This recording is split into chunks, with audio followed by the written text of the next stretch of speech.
water all the time, so I'm very aware of the water in Poussin's work. But I had no idea when I painted this. This is from 1986, and it's out in Los Angeles.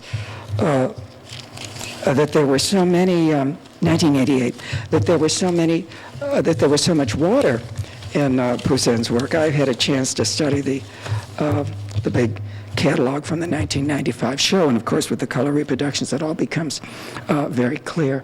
But I think this is a very Poussin-esque conception. You see the shelf of space here, the barrier, and then this great bowl of space. Now this is one stroke, but of course it wasn't done just once. It was done over and over again to get it right. But it's a gesture, it's a single gesture.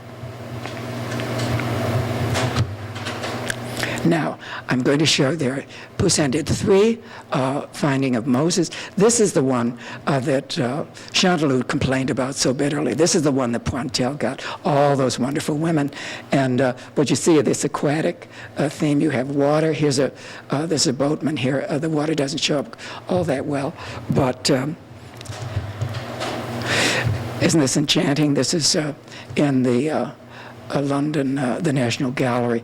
This was obviously an opportunity. Pharaoh's daughter, with all her entourage, all these wonderful women, and this little baby. Look at them all. They're so excited. And you see the water in the background. And that's an allegorical figure of the Nile. But look at the eagerness. And then always the majesty of the Pharaoh's daughter. Even here, you could imagine there's an Egyptian influence. There are lots of baptisms. This is one of the glories of Philadelphia again. Look at this. It's so formal. This is practically a perfect square.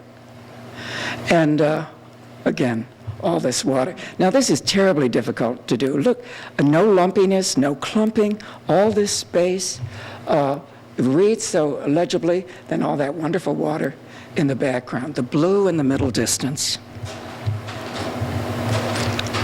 Goes on and on and on. Look at these wonderful landscapes. I think he found a way of getting his clients to go along with his wishes. There's always something edifying going on. This is Diogenes, the philosopher, down here. This is St. Matthew with the angel. That would kind of justify it, but look at these glorious settings, and always the water. This is Orpheus and Eurydice. Now this is in the Louvre. This is this amazing, look at this, it's a rock quarry of a city, nothing but stone. But look, in the center, that wonderful pool of water, the refreshment that gives, the magic of those depths. Well, I think it's a tremendous conception. You find it over and over again. This is one of the greatest landscapes in our tradition of Western painting. You see what I mean? The shelf of space, an obstruction. You see the great sweep of space beyond, and there, that wonderful bit of water. It's like you could, depthless, you know, it just goes on and on. This is an absolute, this is the Poussin of the hair parted on the side. Look at that water in the background. This is in the fog, this is in Richmond, Virginia. This is a hilarious subject. The poets pleased themselves to imagine that Achilles' mother, this is Achilles, knowing that Achilles was going to die in the Trojan War, hid him among the daughters of Lycomedes. And the conceit, of course, is that this great war, the slayer of Hector, the terror of the Trojans, was so pretty, he could be hidden among a group of women. But clever Odysseus found out that the Greeks could never win unless Achilles helped them. So he disguised himself as a merchant. There he is.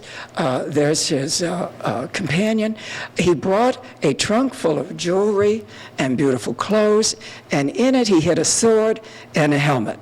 And he said, well, Achilles would pick out the helmet and the sword, thus betraying himself. And you see there are the ladies trying on the jewelry. Isn't that charming? And and you see Odysseus there. He's saying, "No, no, hush, hush, hush," to his assistant, who you see vehemently pointing. And there is Achilles hogging the mirror.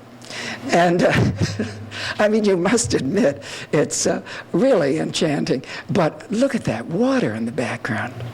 The silence, that unruffled quality, you know, where there's no wind, nothing is stirring. And you may recognize this. This is I think these are the last two of the water series. This is at the Fog Museum. There are a number of paintings like this, but this Moses, but this is where Moses is being set on the water. I think this is one of Poussin's greatest paintings. It's in Oxford in the Ashmolean Museum. And there's little Aaron, Moses' brother. There's the father. There's his sister. She's pointing to Pharaoh's daughter and her entourage who are coming. There's Mama, mask of horror. Look at this. So often in Poussin's paintings, you'll have water running around right along the bottom. This, where most painters would put something the most substantial to base the whole painting on. He puts this magic world of reflection. And look at this wonderful blue-green and the blue-green water. And well, it doesn't get much better than this. Now, this is the last one I'm showing you. This, we don't know what date this is. This is in Moscow, but it sounds like a frivolous word, but could you imagine anything more chic, elegant than this color scheme, this kind of grayish oatmeal, and this black green for the water? More Callipygus charms, and but the scale of it is amazing, isn't it? He really was one of the great landscape painters of our tradition. Now, I'm showing you this because I wanted to talk about the blue in the middle distance. It's quite literal in my living room. This photo was taken by Dominique Nabokov of New York living rooms and Paris living rooms fame. I wanted you to see this. This is a Vanini glass bowl. This is a John Chamberlain sculpture. And this is the sweet spot. I sit here and tank up on caffeine in the morning. I read the Times there, and this is my view. There you see Roughing It, which you saw earlier. To my right would be the windows that look out on the river. And beyond is a room. There's another window, so that this actually has two exposures. But I wanted you to see the blue mirror. There are two more blue mirror tables. So reflection is very much a part of my existence. This is, you see a takeoff on, there's the Vanini. And this is a vase that was showing. This is called Vanini, 1845. 1845 is my address on First Avenue. And this is one of the very few paintings where I actually incorporate things. This is out in Los Angeles. It's owned by the same collector who owns Poussin's Lake. This is called Almost There. You see a harbor scene. Again, this has probably has great musical influences. This is last movement of a Mahler symphony. You're just about to come into you see the great sky and the great spaces. It's all opening up. This is called Floating Center. This is called Just Off Mindanao. Just off Mindanao is the deepest spot in the Pacific. I think it's about 30,000 feet deep. And I think you can feel the aquatic feeling. And this is one of my looking down from above paintings. And this also, you're being invited to imagine yourself right here and diving into this sort of intergalactic swimming pool. What I've done here is I've pulled, the thread I've pulled out of my work are these water paintings. The one on the left is called Universal Lotus, again building it on on water. Now, this painting is, you remember I showed you that painting of business. This is actually from the same year. You see the range of feeling was enormous. This is incredibly expansive. It's very large. It's called Tokyo Bay, 1853. That was the year that Dewey sailed into Tokyo Harbor. And very optimistic, very expansive. So what was actually happening? I suppose I was developing, my range of feeling was developing. I had to make a room for catastrophe. This is not a large painting. It took many, many, many weeks. There was nothing obvious about it.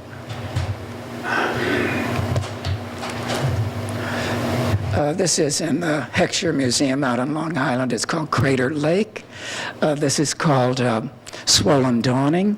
I think you can see the landscape. Look at those little clouds. That could be a moon. It could be a sun. And then you see here where in traditional painting you would get a repoussoir. Here the deepest spot in the painting is in the corner. You're invited to jump right in. The blue in the middle distance, this is called La Place de l'Espace, I suppose place, square. And the one on the right is called Crown of Desire. This is one of my looking up paintings. Crown, as if you're rising up into this and as if this were a crown and you're ascending.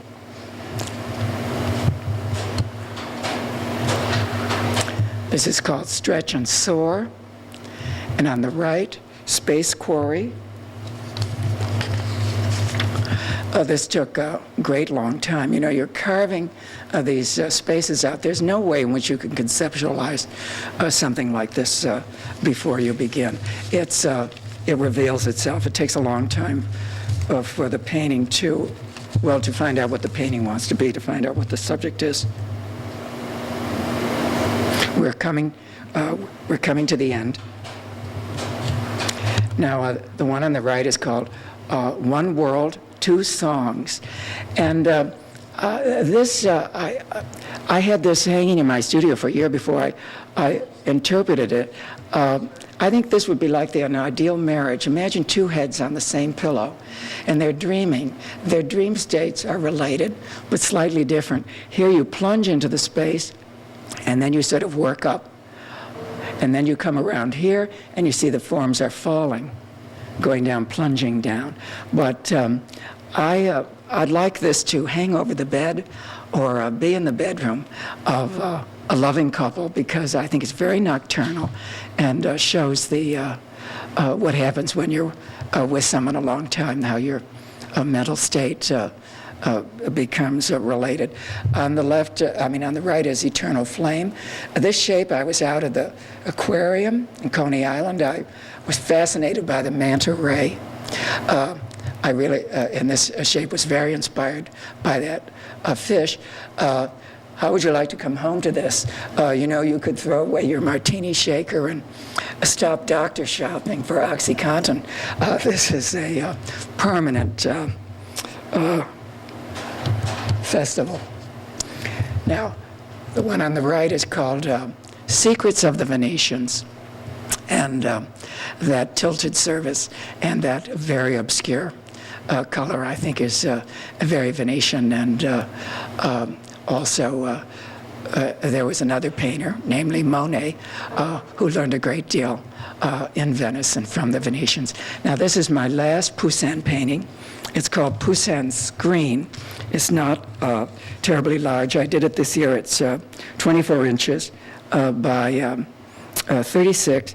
And again, the title is an interpretation, but I thought of that, you see that space, that it's like you could slip something in there, that space was very Poussin-esque. You'll notice that all the forms are transparent. You can see something behind everything. You can look in. There isn't a form, a shape that isn't also a window, a figure that isn't also a ground, that everything is penetrable and can be looked into. And I think that contributes greatly to the richness and interest. Oh, now this is the home stretch. I have the painting on the left is called Hadrian's Villa, and about 6 or 7 years ago, I read a wonderful book about the villa by 2 American archaeologists, and it stirred me up deeply. And this painting on the left was done in 2000, and I wasn't happy with it, and I found that I wasn't showing it to anyone, and I returned to it 3 years later. And this is what it looks like now, and I think you can see this whole question of breadth and depth. This had a lot of depth, but you looked in and you couldn't get out. Whereas with this one you have both breadth and depth. One of the things I was deeply stirred by this book because it made me realize something about the villa which I hadn't understood. The Romans channeled an entire river, and it went flowing through the villa. And it was probably the greatest water garden that has ever existed, but it went through the buildings as well as the gardens, and water was made to do everything it could possibly do. There were great marble halls with gigantic fountains in the corners.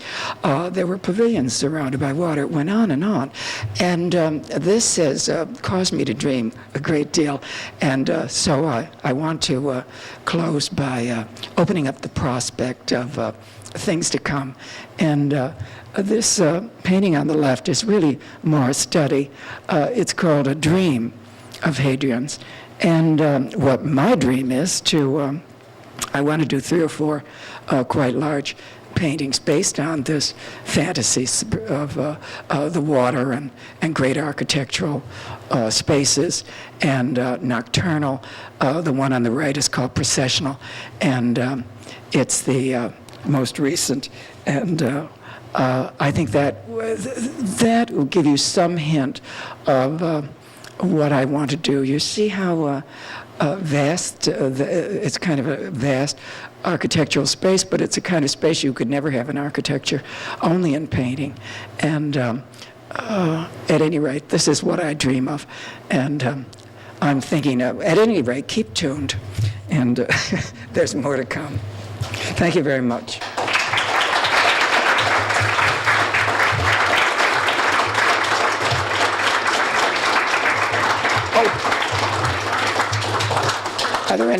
Are there any easy questions or comments? No. Were you ever a figurative painter when you were younger? No.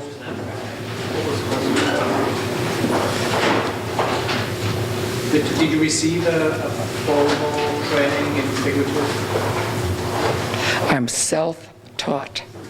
When I left the Institute, I completely dropped out. It was quite a terrifying experience because I lost my social identity. I wasn't a painter, and I wasn't a student. And so there was a lot of hard work and getting a craft. Of course, I had spent my life trying to understand how paintings worked as compositions. And I always wanted to know what I was feeling, to be very precise with myself about the feelings that the painting was causing inside me, and then how those feelings were produced.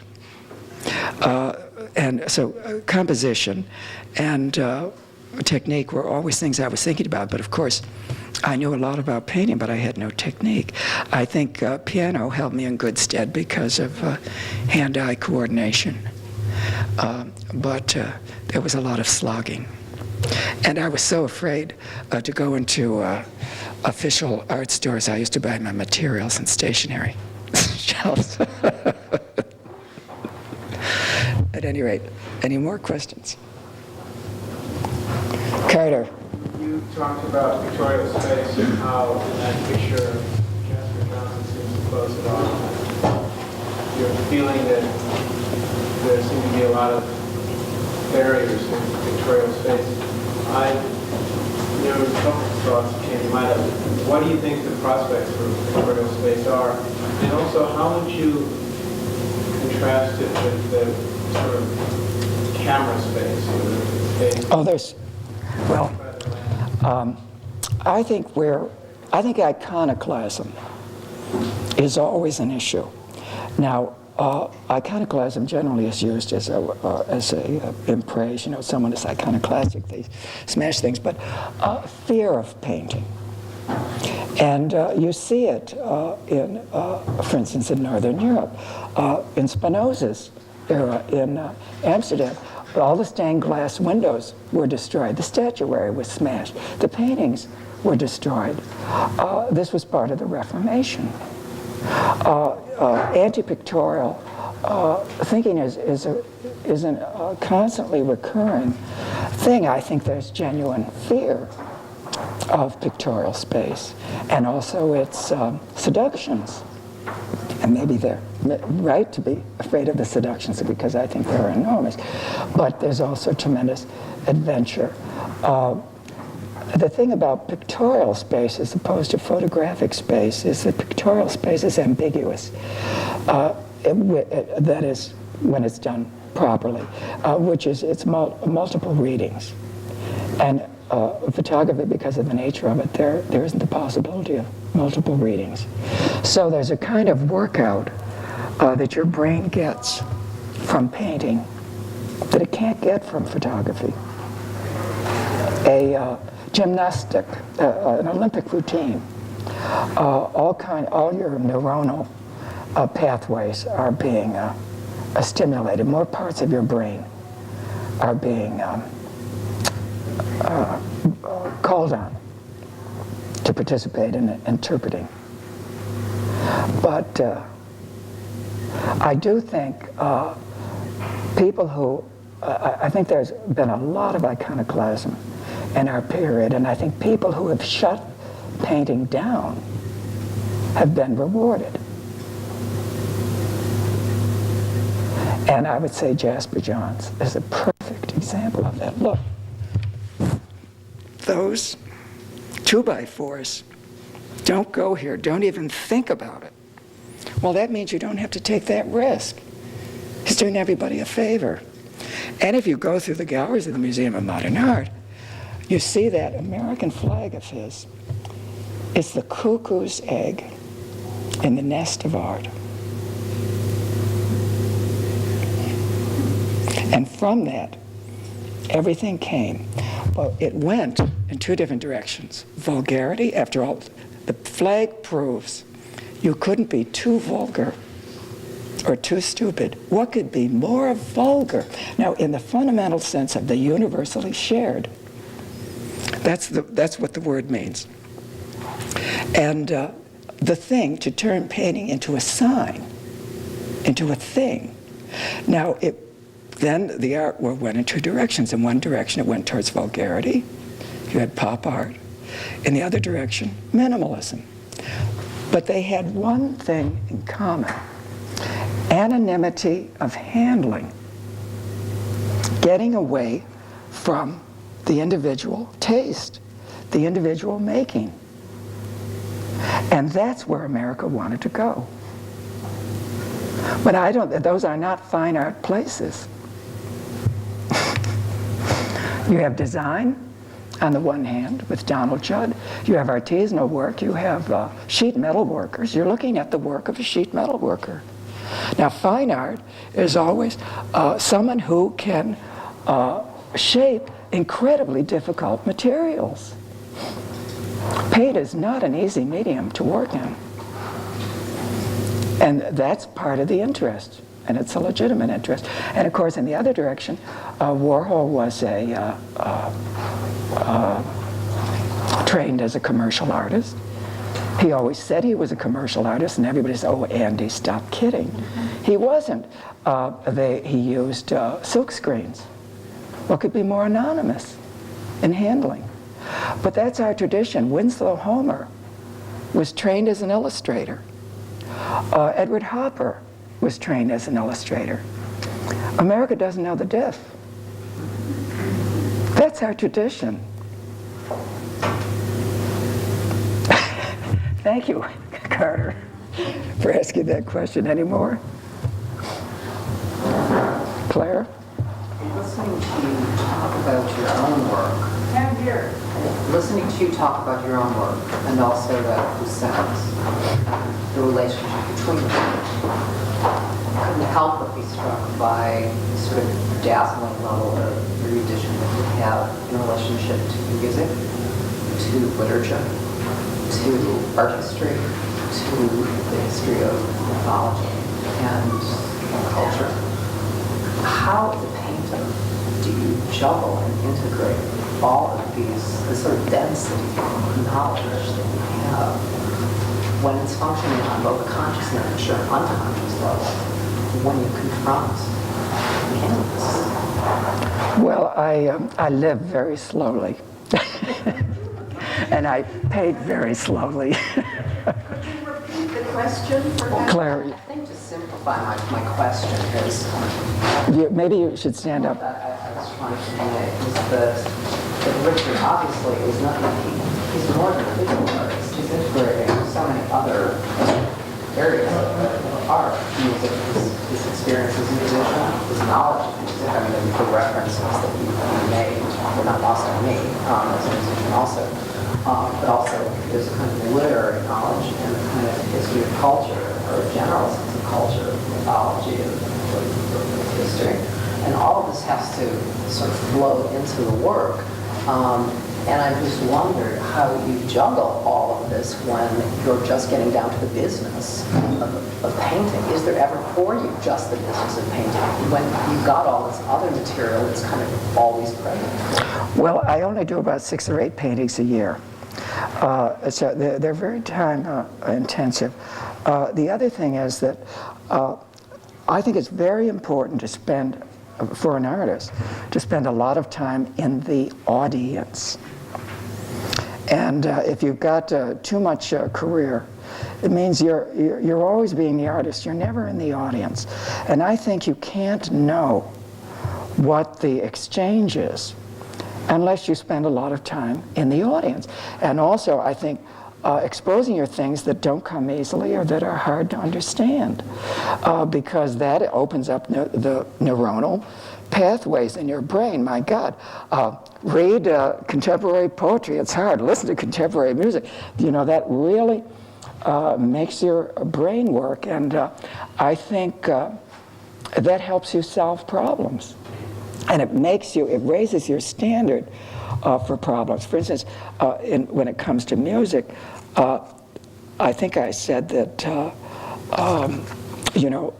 painting should be like a piece of music in the sense that it exists and has an existence in time. But I think also music gives you a very high standard for narrative. And while you're painting, the process of painting that painting, it may go on for weeks and weeks, but it is itself a narrative. And I want that narrative to have all the interest that music has, and I want it to have the excitement, the variety, the reversals. For instance, I may be a little goody two-shoes and be very patient, and then impatient, and need it now, let it rip. Do you know what I mean? All those things, that's the story. And music can give you a very grand idea of what a narrative, only the heights that music can take you to and the depths, that's great.